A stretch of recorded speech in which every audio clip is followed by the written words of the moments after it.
right. Thank you for joining us on this Thursday edition of the MMA Weekend Preview.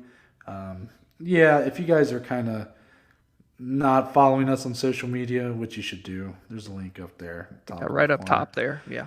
But and if you're listening at BAJ_MMA podcast, but if not, we did have a little switcheroo on our release schedule moving forward. Mondays will still be the weekend recaps, of course, but now Thursdays will be the weekend previews, and then Fridays will be the nosebleeds betting breakdown that you can find on YouTube exclusively. It's just easier because we've had some changes in our lives. Like, I took on a new job. I graduated college. Dominic took on another job, and he's still going for his master's. So, like, we've needed to record on Wednesdays, and while most of the time it's been fine, last week we had the thing where we didn't get to talk about Dariush versus Makhachev falling out, and in a timely manner, and like people listening on Friday might have been expecting that. And we just want to make sure we have the most up-to-date information we can get, have the least amount of downtime between recording and uploading that we can get. So this is just a way to kind of counteract that. It may change back in the future. I would even go as far to say that I would hope it would. I hope eventually we would be back on Fridays, just because I think overall, I don't know, it's a little cleaner looking Monday, Friday, Right. The bookends of the week, Yeah. But for now, Thursday it is. So, but again, appreciate you guys being here. Since it is Thursday, we are going to preview the entire weekend, and we're even kind of cranking things up a notch. That's right. That's true. Not just UFC Vegas 49 or Bellator 275, but also, Dominic, we got ONE FC full circle. So coverage getting a little wider. That means we're going to be having some very awkward start times in our future. But, if the people in the UK haven't been complaining about UFC cards, then who are we to complain about ONE FC cards, right? Good point. But before we get into it, the man on the left, the man with the sign that changes in the background every episode. True. The horniest man in Ohio. Dominic, how are you doing? I am feeling horny. No, I'm just kidding. I'm excited to be back. Again, it was kind of like it still felt like a big week just because we're making these changes and our audience is following along. So it's just it's fun to have that community really continuing to expand, and I'm happy for these changes and the way that our kind of schedule is going to work. I'm very excited to continue gauging our expansion, our growth, our analytics, and all that stuff behind the scenes that the people don't see. So very excited, man. Happy to talk about some fights. And I'm ready to get right into it, my friend. Yeah, we do have a lot of fights to talk about. But real quick, I just want to plug it now. We haven't formally discussed any plans. But be on the lookout. If you do follow us on Twitter and Instagram, you're going to want to do so and even add us on our own personals. Yes. I'm at @ntbaker_, at @DSlee14. Yeah, there you go. At DSlee14, I got it. But Twitter, Instagram, both of those for us. Because we're teasing maybe some Spotify Green Room coming up. I think that could be in our future. Not going to say when or where. Could be here before you know it, or it could be down the line. But something that we've been very interested in, just kind of having a room for me and Dominic to kind of discuss the fights that are live. But more than likely, it'd be like a live chat, kind of just hang out, watching the fights, a little kickback. And people could come in, hang out with us, talk about fights, ask us questions, whatever. And if nobody joined, we'd just sit there and talk for the I know. We time. don't get to watch fights together that much anymore, so it would be fun. Yeah, so just something to be on the lookout for. Me and Dominic are going to need to talk about it more, probably off recording, but I kind of forgot to do so because we had a lot to do before we started. But anyways, let's get into our biggest fight of the weekend, Dom. That's right. Debatably, but I would say probably the biggest one overall because Islam Makhachev is in the headliner. Oh, yeah. The fight that was supposed to be him versus Beneil Dariush is off, but we've already had time to mourn that loss, Dominic. Now it's time to get prepared for Makhachev versus Bobby Green. Oof. Bobby Green making a 2-week turnaround here, coming off a win at UFC 271 against Nasrat Haqparast in what was one of his finest performances. I mean, I felt like we had just said that about him in his win over Ally Quinta, but then here he went it for full 15 minutes and looked spectacular on the feet. He was talking that shit. Yeah. He was throwing heavy. It was great stuff. But Dominic, with that being said, I know you've been really excited about this fight, excited for Bobby Green to get this opportunity. Realistically, what are his chances in this fight? Many would probably say slim to none, right? I mean, and that's the case for a lot of people that fight Islam Makhachev, but especially when you're a striker and you're coming in on 14 days notice, that can't be an easy battle, right? That's an uphill one at that. But, Bobby Green's a guy that's just a dog, and he's going to bring, I think, just a grit and toughness that maybe Islam hasn't seen too much. I mean, the fact that he went out and did what he did against Dan Hooker, Makhachev, that is, really said a lot about his skill set to me. But Bobby Green, I don't know, it's just a mindset thing for me when it comes to him. But again, it's a very tough fight. And again, slim to none probably would be the chances. But I'm not necessarily ruling out a complete shock of the world. Right. Well, it's not even got to be that he has to win. There's a lot of ways that he could surprise a lot of people. I would say the majority probably expect this to go very similar to how Islam handled Dan Hooker, right? Yeah. Hooker barely got any offense off, if anything. Islam pretty much dragged him to the ground and immediately got the advantage, top position, submission hold, game, checkmate. Yeah. So for Bobby Green to really do anything here would be a win. I mean, if he so much as hits him with, think of Nate Diaz, Leon Edwards, when Nate Diaz cracks him with the hand in the last 60 seconds of the fight after being dominated for 4.5 rounds. Something like that, or even goes the distance or goes the majority of the fight. I think there's a lot of ways that Bobby Green can walk away from this with a win, theoretically. Now, I think it's interesting that when we kind of look at this fight, I've been comparing Bobby Green a little bit here to kind of where Jorge Masvidal found himself in 2019. He had that knockout of Darren Till, a fight most people thought Till was going to win. That was Till coming off of his loss to Tyron Woodley for the title, so it felt like just a bounce back fight. Masvidal goes in there and cracks him. Then he gets that Ben Askren fight. Again, a lot of shit talking in the build-up. Yeah. A lot of people starting to kind of get behind Masvidal. They liked his personality starting to show through a little more. Then he goes out there and does the 5-second knockout. And then he had basically the fans eating out of his hands for about a year. Yeah. I could see Bobby Green having a similar effect here. I'm not saying that I think he's going to win, but if he were to win, the world is his at that point. I'm not sure if it'll be Masvidal level, but something similar, yeah, probably. And also, Dominic, I think is it fair to compare this fight to when Khabib had to fight Ally Quinta for the title on just a couple days notice after all the shitstorm that was that fight week for UFC 223 where Khabib was supposed to fight Tony. Tony trips on a cable. Then you have Max Holloway set the fight and Connor with the dolly. I mean, all this shit that goes on, and eventually it's Ally Quinta, who was he ranked inside the top 10? He was just barely ranked. That's why they justified it. Yeah, because I know they wouldn't let Paul Felder step in because he wasn't ranked high enough or something. I don't know.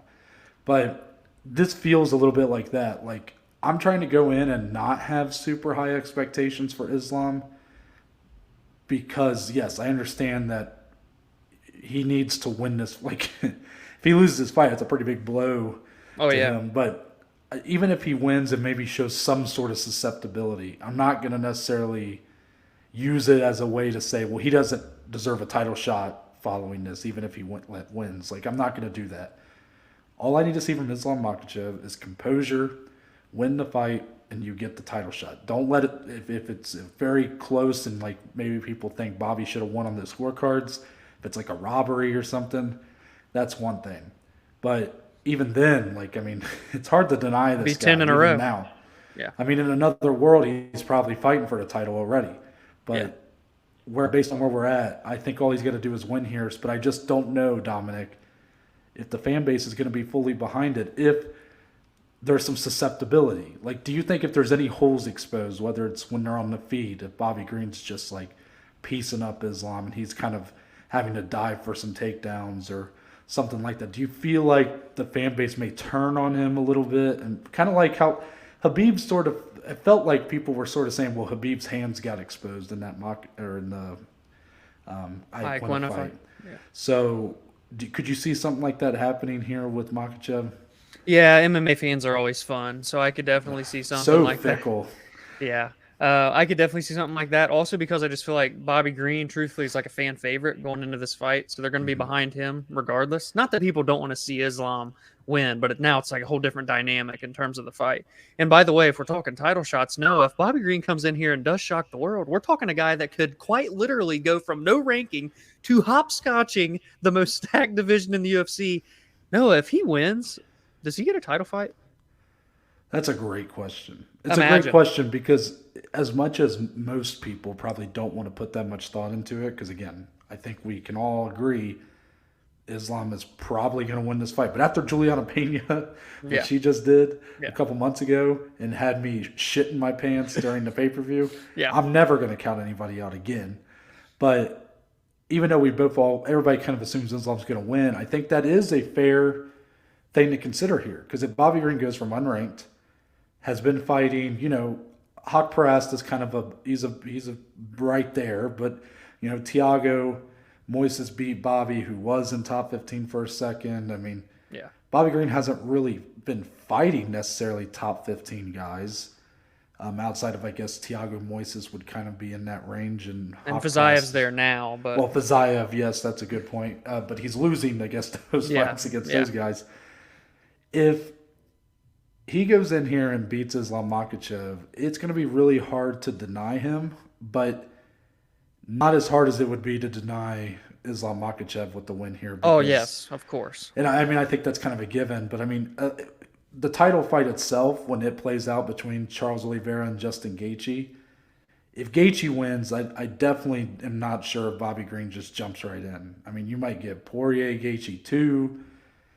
Maybe you run it back with Oliveira. I don't know. There's a lot that could happen if Gaethje kind of takes over. But if Oliveira wins, I think that's the clear next guy. I mean, honestly, I don't hate to say it. I actually would it'd be awesome to say it, but it would just, it'd be hard to really make him feel viable to most people as a contender just because, again, it might feel like a lucky shot if he knocks out Islam or whatever. Again, this is a guy going from fighting and not really beating those back half of the top 15, and then all of a sudden with the win, he could be right there in top 5. I'm not sure how the UFC would treat that either.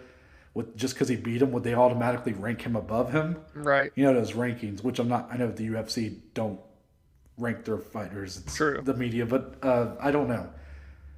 I'll say yes, but don't be surprised if this is mostly like a one-way title eliminator. Like if Islam wins, he gets a title shot, and Bobby Green not quite. But with a win, clearly, I mean, imagine Bobby Green versus Dustin Poirier 2, or Bobby Green to fight Beneil Dariush. I mean, something like that. That would be huge. Yeah, and like you said, even like a Bobby Green and Charles Oliveira title fight. Like, look at the storylines there. Two guys that you want to talk about scratching and clawing their careers in the UFC.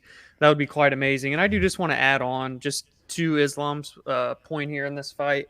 I do feel like, there's a lot of there is and there isn't a lot of pressure on him here because there just are expectations of him to dominate this fight. And I like your point where you're saying, if he just wins, I mean, that's 10 in a row. It's hard to deny the guy anyway. But I do still just have some intrigue in how he's going to come out and treat this fight. Is he going to play around? Is he going to try and experiment with anything new? Or is he just going to go bread and butter, try and make this quick and easy? Hey, I'm waiting on the winner of Gaethje Oliveira. So I'm still very interested to see just how Islam approaches the fight. For what I had a similar feeling when he fought Dan Hooker. I was kind of curious, like, how is he going to come out here? And he basically went right at him. Yeah. Basically took it straight to him. Hooker was a bit, deer in headlights a little bit, kind of like he did with Michael Chandler.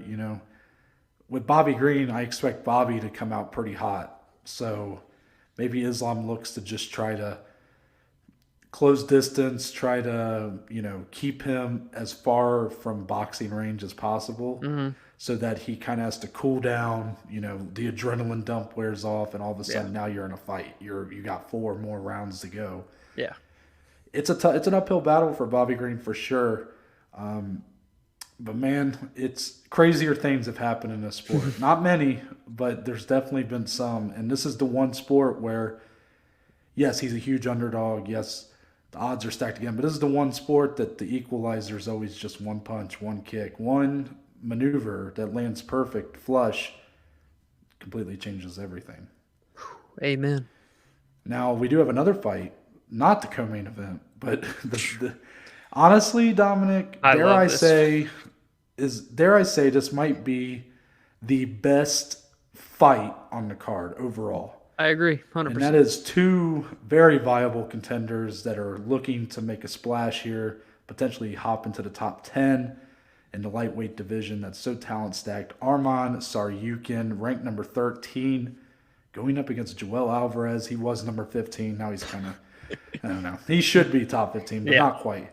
So, first thing, Dominic, are you confident Joel Alvarez is going to make weight? He's had back-to-back misses. He's very big for his division, but I guess I hate to even talk like that because who knows. But you have to bring it up though. You do. But this was I remember I had a little back and forth with the viewer who commented back when Alvarez fought last time when he looked fantastic against Thiago Moises. Thank you. And the guy was very impressed, obviously, like we all were with Joel Alvarez, and really liked his upside as a contender in this division long term. And I was like, I agree, but maybe I may have said this in the episode at the time, like maybe he has to go to 170. Like if he's not able to make this weight, like how can you really trust this guy to keep moving him up? And I think that maybe shows in the fact that he's kind of not even in the top 15 now. Yeah. This is a bit of a make or break fight for him, not necessarily in a win or lose, but just on the scales. He has to make weight. Is the scales the bigger battle than the actual fight itself here, Dom? It sure the hell feels like it. I actually forgot about the weight problem until you just mentioned that, so I'm glad you did. And that is a lot of these fighters say, oh, that's the first battle, is making the weight, and then the fight on Saturday is the second one. But it's a very true for Joe Alvarez, and this son of a bitch is humongous to be at lightweight. I mean, he's 6'2" with a 77-inch reach. This guy's massive. The size difference when these two are in the cage Saturday is going to be insane. So yes, step number one for Joel, make the weight. Number two, a potential barn burner back and forth with Tsarukyan. Yeah, and I'm sure that he's focused on this fight. I'm just, I guess, more so from our perspective, like what's the bigger battle? I truthfully think if he wins but misses weight, that does more harm for him than if he loses a really good fight here. I mean, that's truthfully how I feel. Like he can't keep winning off the back of having this extra weight added onto him. It's not fair. So let's move past that because, again, hopefully that all just – hopefully it just settles itself, and we can talk about it more on Monday's episode if it doesn't happen.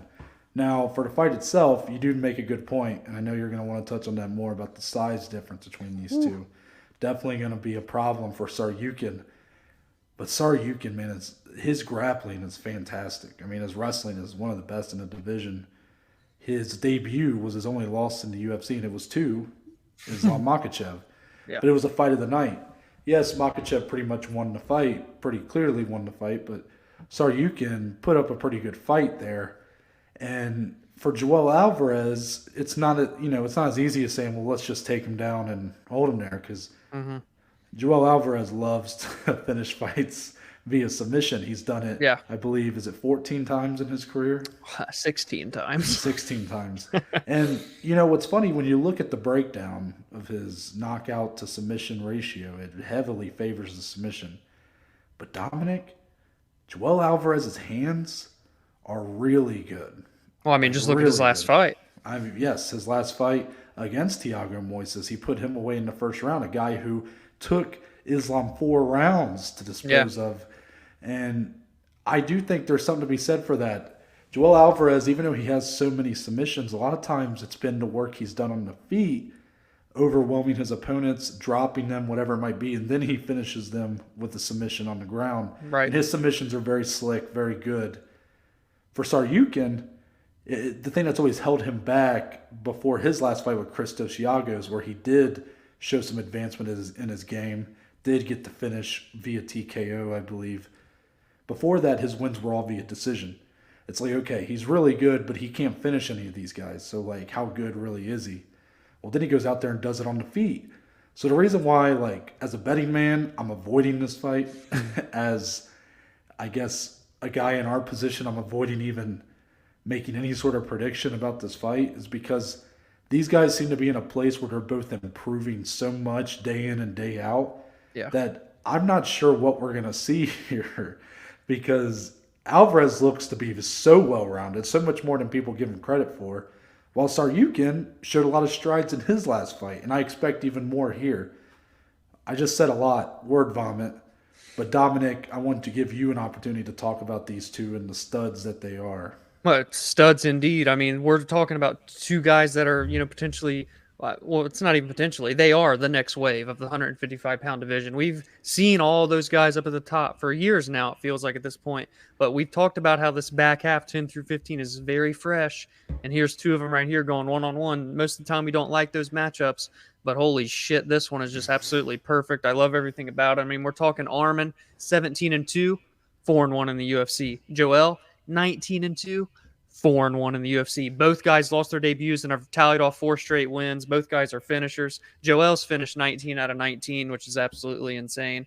13 of them in the first round. The thing is, though, with all these accolades and how well skilled both guys are, it makes it that much harder to predict. I will say, I know we're not in the betting show. We're going to have that too on Friday, but you see the odds here on screen if you're watching on YouTube. Arman Tsarukyan minus 225. That's a big favorite for what feels to me like it could be a pick 'em, if I'm being honest. So keep your eyes out on this one, folks. I think it could be a potential fight of the night. I think it's just two guys that are so skilled. So much potential, so much upside from both. It's going to be very, very telling on whoever comes out on top in this one, and potentially even who loses. Yeah, I mean, I think both these guys have really bright futures ahead, but someone's got to win, someone's got to lose. So whoever the winner is, man, they're going to be right there with Fiziev, just shooting up the rankings, I think. Yep.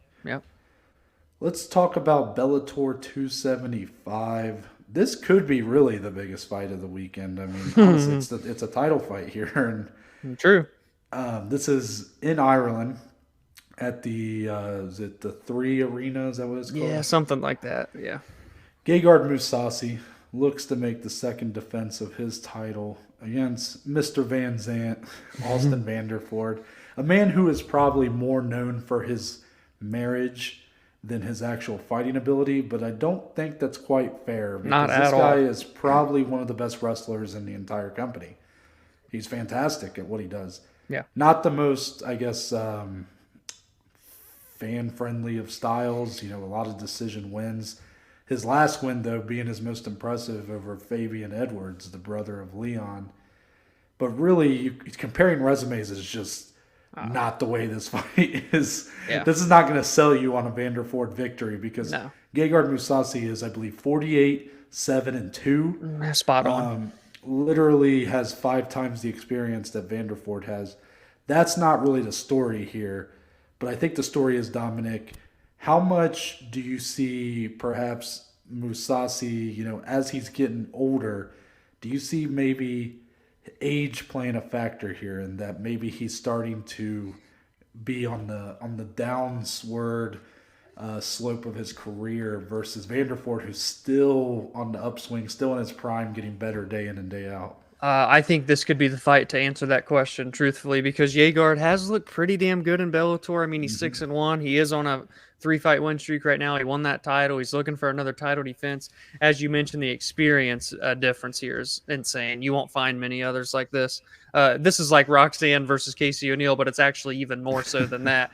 So it is a fun fight, though, man, because Gegard's he's a stud. You're not going to find resumes like his, one of the best fighters in UFC history to never win a belt. He's finished 39 of his 48 fights, 27 knockouts, 12 submissions. The guy's insane. He is 36 years old now. He's been doing it a long time. Vanderford, 5 years younger. Don't forget, people, he's undefeated, 11-0. He does have 6 finishes, and he has that X factor, his wrestling. When you look at the skill sets, Gegard is great, man. He's good everywhere. But Vanderford has that one skill that is like his bread and butter, and it might just make the difference here. Gegard's still a threat on the ground. I'm not saying he's just going to get dominated, but if Vanderford wants to win, I think there is still a path for him to get it done and pull off the upset here, Noah. If we want to do a little MMA math here, which I don't know if this is really MMA math, but Gegard's last loss, where he lost his title the first time, was to Rafael Lovato Jr., who implemented that type of game plan. It was very grappling heavy, very heavy on the wrestling, getting top position, controlling Mousasi, and it worked well. It was a majority decision win for Lovato Jr.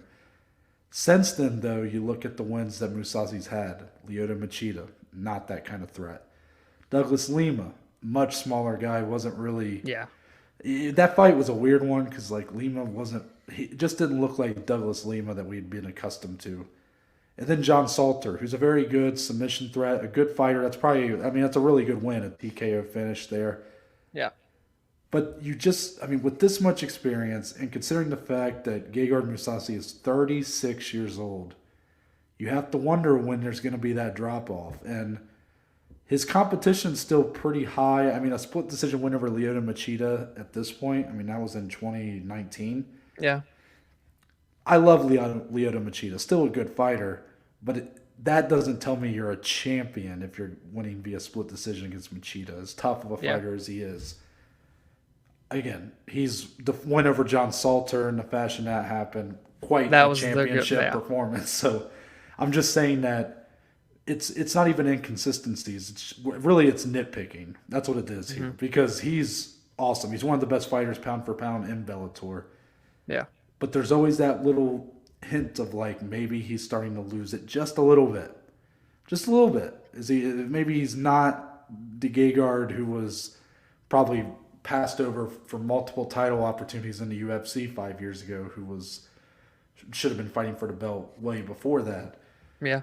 Austin Vanderford, while his competition has been much less, I mean, this is the brightest of lights for this guy.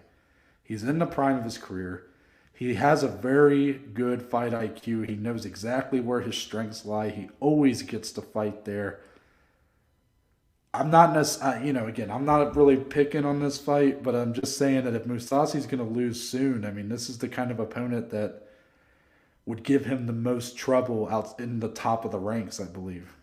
Yeah, and if you look at that recent kind of wins that you were talking about for Mousasi, Vanderford is physically much stronger. He's very, very physical here. And when you talk about the age discrepancy, as you get older, you do lose strength. Vanderford, he's a big guy. He's not as tall, but he's thick. And, when it comes down to, okay, if Mousasi's trying to defend these takedowns, is he going to get pushed up against the cage? Is Vanderford just going to be able to drag him down inevitably with the strength? Or will Mousasi's experience and more so technique, kind of outlast that here and, allow him to keep it on the feet? There's a lot of X's and O's in this one because Vanderford, he's not like a novice in the feet. Obviously, I'd lean toward Mousasi heavily, but I don't think he's just going to go out and could get knocked out in a flash either. It's a very good fight.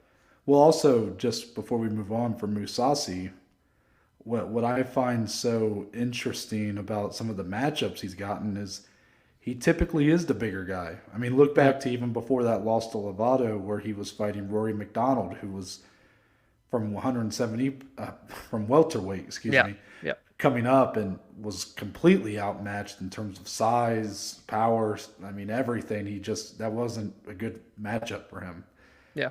It seems like that's where Mousasi's most comfortable, when he's very much the bigger guy. I'm not necessarily going to call him a bully in the cage. He doesn't really fight like that, but he's typically, when he's the stronger, more powerful guy, he's more confident.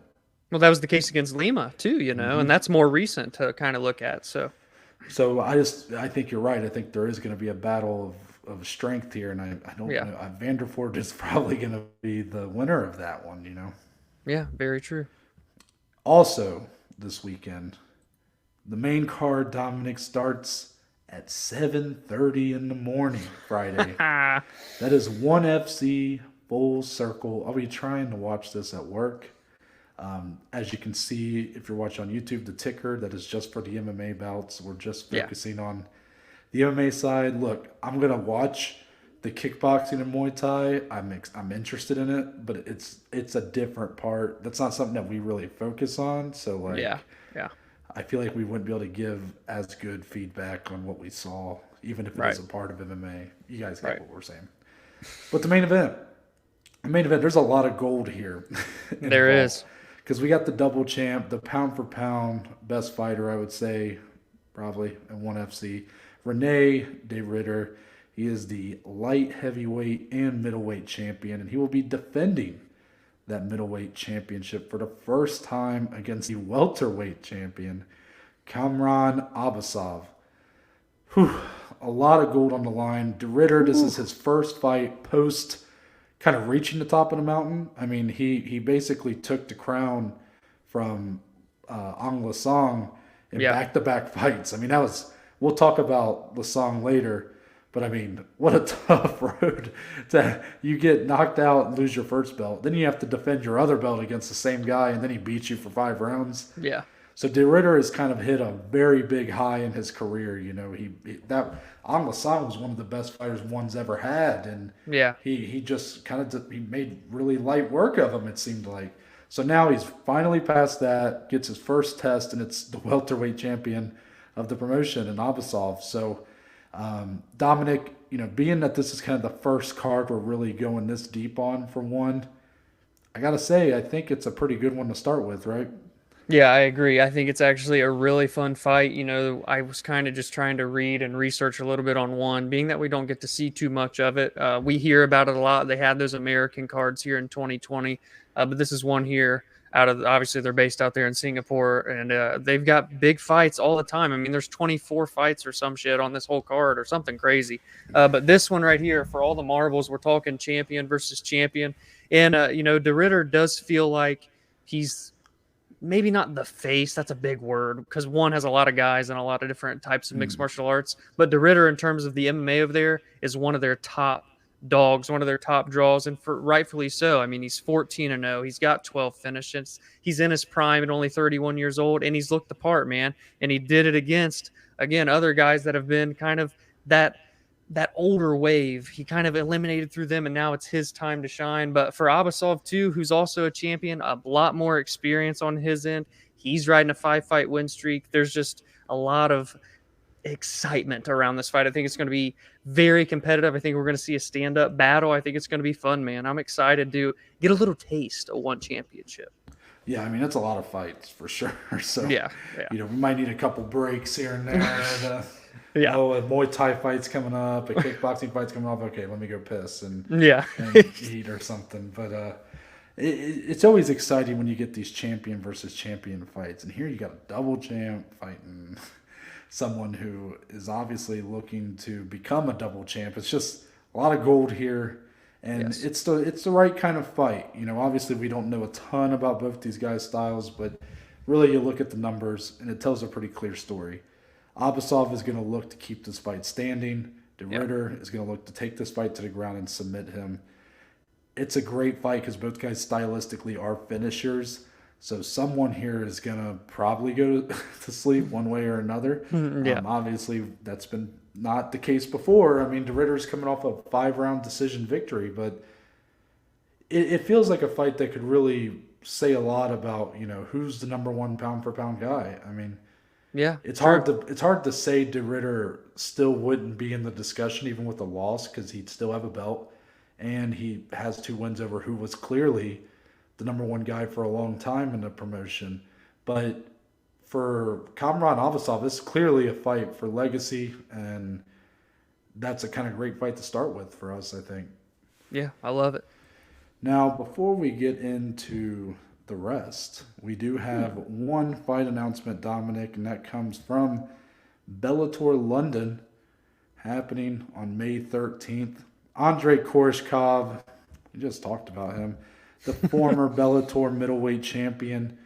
He got the fight. He called for it. He gets it. Paul Daley, who's been calling for a big opponent for his retirement fight on this card. And now they're going head-to-head. 6 versus 8. This will be Paul Daley's retirement fight, it appears. What a fight this could be to go out on. I mean, Paul Daley's been, he's had a great career. Obviously, it's had its ups and downs. He got cut from the UFC for life for punching Josh Koscheck after the bell. Just he's had his ups and downs, but overall, it's been more ups than downs, and he's been a mainstay here for a long time. Dangerous fight, though. I mean, Koreshkov, not just the win he had last week, which I think is really putting him on people's radars again, but this is a former champion. I mean, this guy, and really, yes, he's lost a couple times since he, lost the belt, but when you look at his records and his resume, the competition he's fought has dropped off a little bit, which I think is why his ranking's fallen a little bit, but, I mean, for the most part, he's right there. I mean, he's still in the top of the heap of this division if you just look at it like resume-wise. Yeah. And for Paul Daley, it's a dangerous fight, but it's the kind of fight that the fans are going to be into. And Bellator London, I mean, this has the makings of a classic. Well, yeah, I mean, we're talking about, or the UFC gets a lot of the hype around their London card that they're going to have. Dude, Bellator London is just as good coming up in May. They've got great fights, and this is another one that got added to it. For Koreshkov, I mean, ask and you shall receive, huh? They didn't take but 2 days, and they made the fight exactly what he wanted. And, you said it's a dangerous fight for Daley in his retirement fight, and it literally is, because Koreshkov, with his opponent, what'd he do? Crack 5 of his ribs, punch her to lug with that spinning back kick. I mean, this is a dangerous dude here that looks very hungry, really rejuvenated right now. So a tough out for Paul Daley, a tough sayonara. If he gets the win, what a way to go out. If not, Koreshkov's on his way back to potentially getting the gold. Yeah, I definitely like Koreshkov to potentially get that. Yeah, with a win here, it could really propel him into something very big next. And for Paul Daley, I mean, to go out in front of the London fans, I mean, that's going to be awesome. A huge moment. Yeah, I'm looking forward to that. Again, before we get into the rest, we do have one little news topic here. Go ahead and put up that headline, Dominic. That's right, Dom. I'm getting the spotlight today, this is baby. Hot off the presses. We were literally Dom pressed record, and I went, wait. And I had to go fact check it. And I was like, oh, wow, here we go. Combining two of Dom's favorite things in combat sports. Triller. So excited. Yes. Triller, the company that has made every possible good financial decision you can make in the last couple of years. Mm-hmm. They decided that, you know what? We have a bunch of money to spend, apparently, because of all the money we made off of God knows which fights people bought. But we're going to put it into buying a majority stake. They are now the owners of Bare Knuckle FC. What a combination, huh? So, Dominic, does this we had this talk about BKFC. If you guys didn't listen to Monday's episode, cut deep a little bit.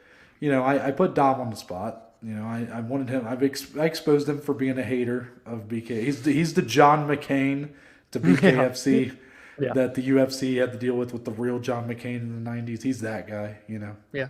But we kind of asked the audience, like, hey guys, like, has anybody watched this? Like, do you like it? Try to convince us. Did this news story do anything for your interest in watching a future BKFC card?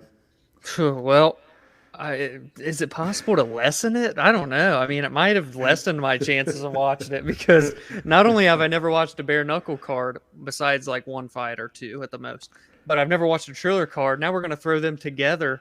I'm definitely not going to watch now. But again, Triller has this way of attracting at least some sort of audience. I'm not really sure how large it actually is.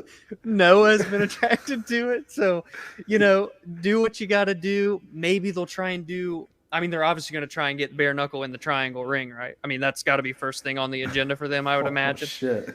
So maybe they'll get Jake Paul to do some bare knuckle shit. I don't know what they're going to try and do, but it's a circus show. Triller especially, now they're going to have a big impact on bare knuckle, who was like nearing a circus show. It's just a crazy combination. Well, look, this was a sign, because I was actually starting to have this fleeting interest in BKFC following our discussion on Monday.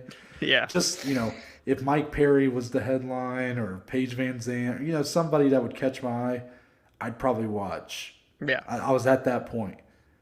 But then Triller bought it. And Look, I'm guilty. All right, I bought with my own birthday money the Mike Tyson, Roy Jones Jr. card. Which, hey, Yep. look, those are legends. I never got to True. see those two guys fight live. True. Now, was the co-main Jake Paul versus Nate Robinson, 3-time dunk champion, by the way. Hey, anybody check out the dunk contest? Yeah. Don't get me started. Hey, but shout out to UD. True. What's his Obi Toppin. Obi Toppin? He won the whole thing. Anyways, I did buy that card, and then I watched the first Triad Combat card. Totally paid for it. Anyways, my point is, even though I've done that, I've invested some amount of time, and And I actually money, thought the Triad Combat thing was like. I do remember you telling me It's that. definitely gimmicky. Like, it's kind of like, what's the need for this? And like the MMA versus boxing thing was kind of whatever, because it really was like boxing with light gloves, and you could do a little bit of like, I forget. There was like a couple things you could do, like a spinning back fist and stuff like that, but like you couldn't really do any MMA. There was no ground game, nothing like that. Yeah. But the fights were actually, for the most part, fun outside of Frank Mir's fight. That was, again, I mean, that's in the territory of Diego Sanchez, Kevin Lee stuff, and yeah, I'm just not the fan of that. But everything else I was kind of interested. I was like, okay, well, Triller did just cancel their second Triad Combat card that was supposed to happen this weekend due to COVID concerns, even though it was in Texas. And I'm not saying that can't be a reason, but I don't really buy it because, like, UFC just was in Texas a week and a half ago. So, but I digress. Somehow, despite all of this news actually made me go, oh, okay, well, I guess I'm never going to watch it now. I was like, that's good. That was a good sign. Like, because I started having interest, and then God was like, zap, Triller buys BKFC. And I was like, I'm going to head out. All right.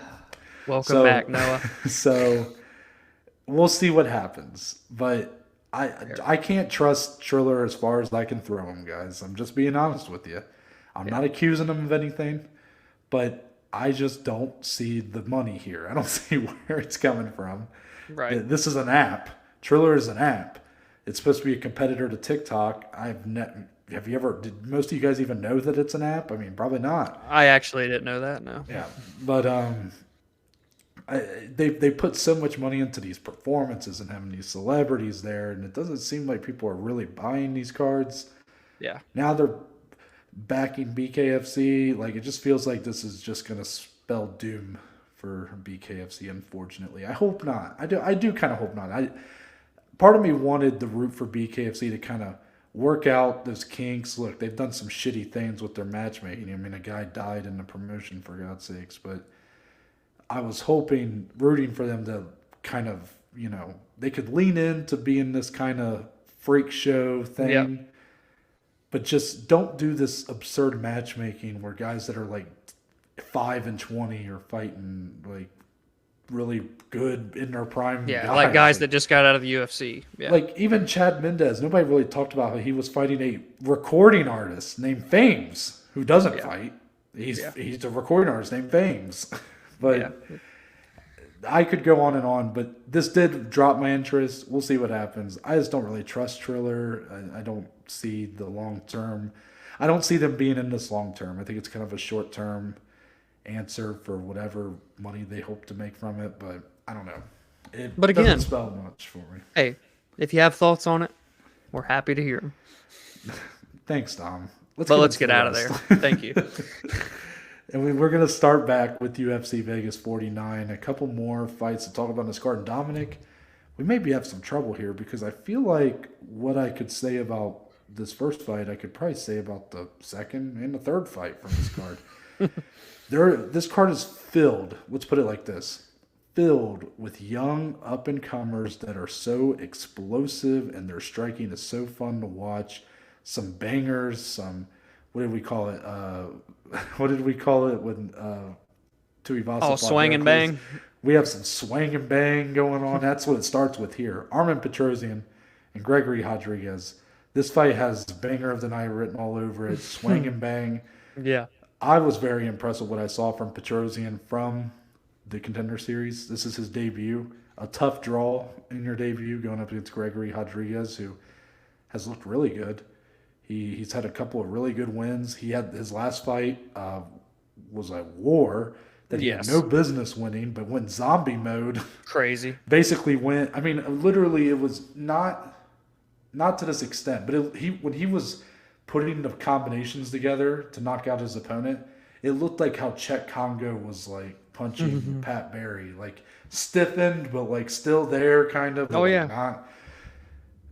This fight, to me, if I had to bet on a fight to not go to distance, this would be one I'd have to put some money on, and maybe I will later. You'll have to watch the nosebleeds to find out. But I love this. that. This fight is truly a striker's delight, and the fact that both guys are gonna have to take a lot of punishment to win here has me feeling like someone is gonna go to sleep, Dominic.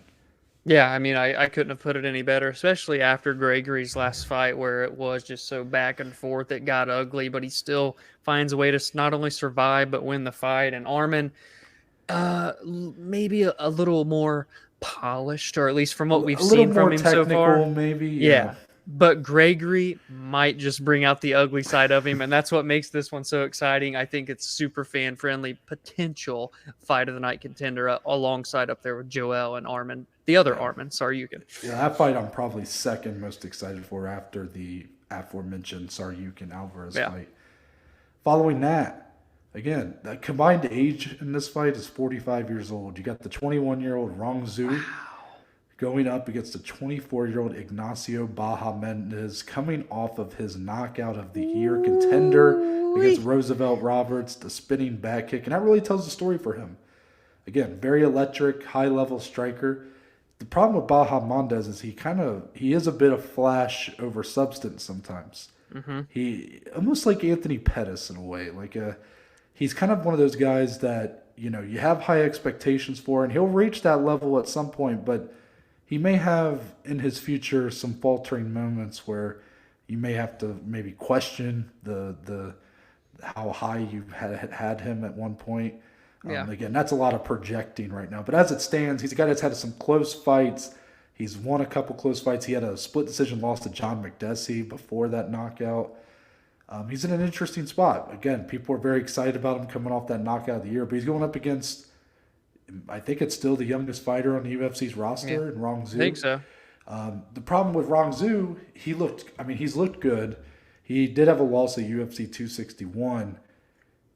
It's kind of the problem that we've seen with a lot of these guys that come from the Apex over in China. They just seem to not be like, there's a lot of good fighters coming out of there, but they keep losing. And I'm not saying that I'm not trying to paint a broad brush on what they're doing over there. I love that they put an Apex facility over there and they're trying to build that and people are using that, but they just aren't having a lot of luck getting these wins.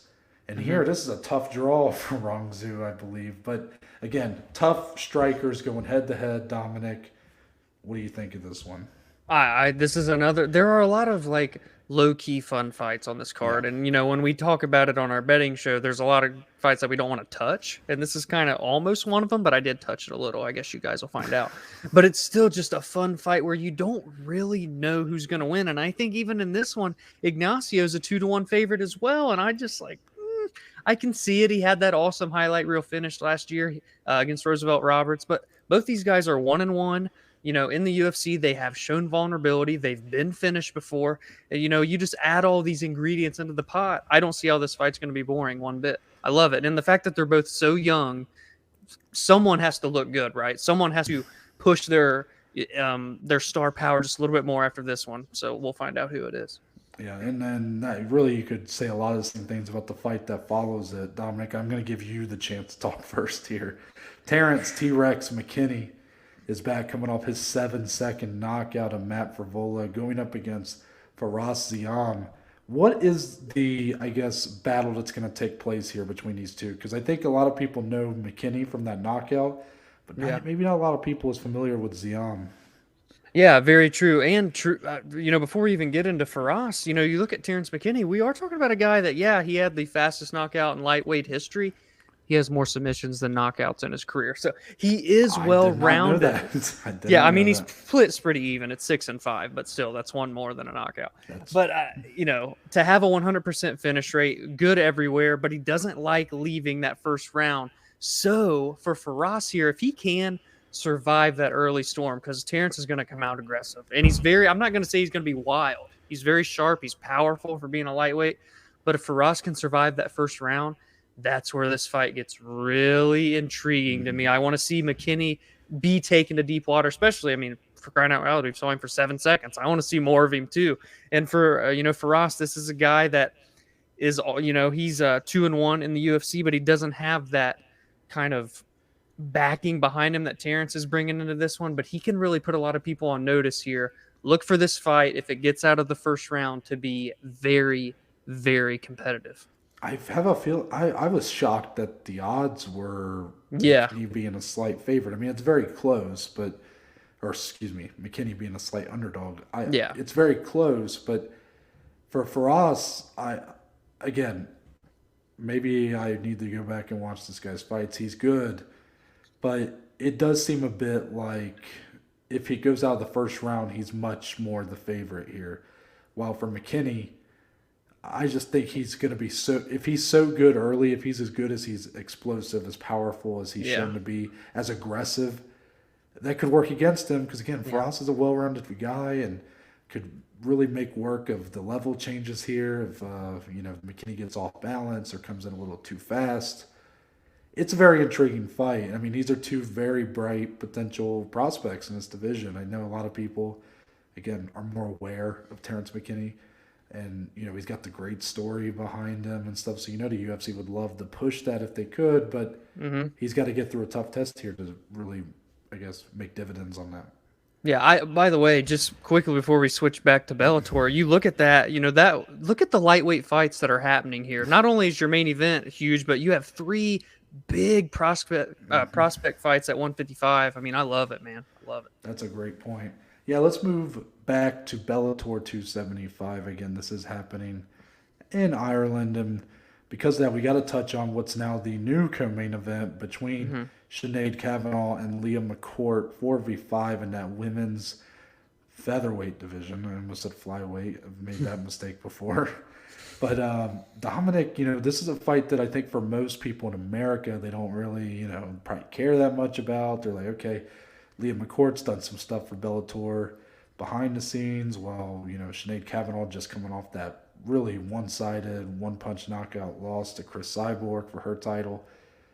But for fans in Ireland, this is one of the biggest fights in women's MMA history for them. They've made that very clear. P.T. Carroll, I think, wrote an entire article about it. It's great stuff. Go check that out. Even if this is a fight that will be kind of a mist on us, we don't have that history behind it, that, following these women on their way up.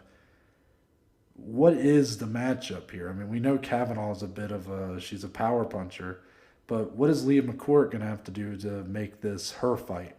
I think this is Leah McCourt's chance to really make the splash that kind of Bellator's been waiting on, because she's 5-0 in Bellator. She's been good. She's done commentary for them. They like what they see out of her, and she's still only 29.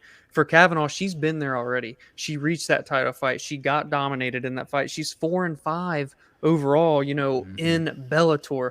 This is Leah McCourt's fight to, I don't want to say fight to lose, but a fight that if she wins, she can kind of solidify her stamp. I know we don't know if Kayla Harrison's coming over, but we know Chris Cyborg ain't getting a title fight because she's fighting number 7. This is Leah McCourt's chance to really say, hey, I'm here.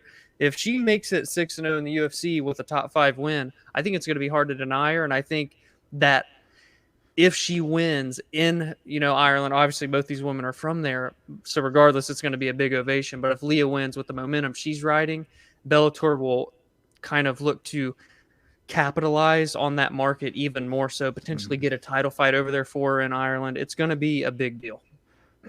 Dominic meant 6-0 in Bellator, by the way. Sorry. 6-0 in the UFC. Sorry. I know you fixed it later on, but it's like the Giga Chikadze thing. Did I say it wrong again? I think you just did. Yeah, Giga. Giga Chikadze, yes. There you it go. happens every time. But yes, this is a fight that I'm going to be interested to see what the fan interest is in. Like, I want to see this fight more than any of these with the fans behind it. Yeah. Unfortunately, Peter Queeley's off this card, so I don't get to hear one of my favorite songs of all time, is Zombie. I mean, that's his thing. He comes That out was with unreal, song. that entrance he The had. whole crowd gets into it. While I don't expect necessarily that with this co-main event, I do expect it to be rowdy, and I think it's going to add a level of intrigue and interest, especially even for American fans who otherwise don't really know who these two women are or even know the kind of history they have with that country. Yeah, I agree. One more here. ONE FC And one. full circle. It does come back full circle. Look at that. Look at that. The aforementioned Ang Lasang, he's back coming off of, I mean, really, it's pretty devastating last year for him. He lost both his titles in back-to-back fights with Reinier de Ridder. So really, in here, I mean, it's another big fight. I mean, he's going from 2 title fights that he lost both of them, and that feels a bit deflating. And now he's got to go into a really big trilogy bout with Vitaly Bigdash, who they're each 1-1 against each other. Here they are, kind of on the tail end of their careers. I mean, they're not getting any younger. Lasang's 36, Bigdash is 37. Hopefully, I'm saying that right. Maybe I'll say Vitaly because I don't feel comfortable saying Bigdash. Bigdash. So they're not getting any younger. But it's a big trilogy for this promotion, and maybe not the way they would want to normally cap that off, considering neither guys are holding belts at this point. But it feels like a necessary big fight to give Lasang, who kind of needs just something probably to kind of awaken him again. Coming off of such a deflating last year. Would you agree with that? I agree, and I think enjoy this fight while it lasts because we're talking 2 guys that have a combined 35 finishes out of 38 total wins. It's going to be fun. Noah already said they fought each other twice already. It's 1-1. Somebody's got to win the trilogy, and it is kind of good matchmaking at the same time too. You have that 36 versus 37, the tail end of their careers. I'm not saying it's a swan song for either guy, but it should just be a really feel-good type of fight, man, and that's pretty evenly matched too. You can't go wrong. Yeah, it's weird because part of me kind of feels that way. Like, oh, this is kind of the end of an era. Again, I know we're just now starting to really dip into ONE FC, but we've known a lot about Ang Lasang. We've been hearing about him for a long time, and it does feel a bit like an end of an era for ONE FC. But the winner of this fight might be next for a title shot. I mean, really, these guys aren't done. But it just feels like maybe the best of them is behind them. Mm-hmm. Doesn't mean they still can't be a champion. But realistically, I would say the loser of this fight probably does kind of have to look himself in the mirror and be like, am I really that guy anymore? Right. Am I the Burmese Python still? I just love that nickname for That's Lasang. badass. That's an awesome nickname. But that's going to wrap it up, Dominic, for this edition of the Weekend Preview. Let us know what you think about the Thursday showing. Let us know what you think of all these fights we talked about. Any predictions you have, any bets that you'll be placing, you can let us know by leaving a voice message up to 60 seconds. We'll tell you how to do that momentarily. We'll be back. Obviously, you can check us out on Friday with the betting preview for UFC Vegas 49, Makhachev versus Green. We are both terrified of this card. Yes. And you will see that me and Dominic acted in opposite ways for how we deal with being worried about a card. Yeah. But then we'll also be back on Monday with the weekend recap. Again, everything we discussed here, UFC Vegas 49, Bellator 275, ONE Full Circle, and even PFL Challenger Series Week 2, the welterweights. So very true. We'll have all of that. It's a busy weekend for MMA, but man, I wouldn't have it any other way. Oh, you couldn't have said it better. So until then, Dominic, tell the good people where they can find you on social media. Find me on Twitter, on Instagram, at DSLE14. More importantly, go follow, go engage, go interact with the show with us on Twitter, on Instagram, at BAJ_MMA podcast. And as for me, you can find me on Twitter or Instagram at ntbaker_. If you go to the link in my bio, it'll take you to a link tree which will present you with a list of links to all the platforms the podcast on, along with social media platforms. So that includes, but it's not limited to, the Twitter, the Instagram, the YouTube channel, and Spotify, Google, and Apple Podcast. It's all on there, baby. And there's a couple links for today's sponsor, Anchor. Yes. First, leaving a voice message. You got up to 60 seconds to do it. Again, anything you want to talk about, any questions you may have, you can do so there. There's also a second link on there if you want to become a supporter of the podcast. Again, any and all financial support is appreciated. I also just want to plug again, be on the lookout. Perhaps we'll be doing Spotify Green Room here soon. Just really interested in that. If you don't know what that is, basically it's like Twitter Spaces, but for Spotify. And yeah, I think me and Dominic both think it's really cool. And it's still so new that, like, it feels like something to kind of jump on board on right now. So more information to come, but that's it. We're out, and we'll see y'all on Monday.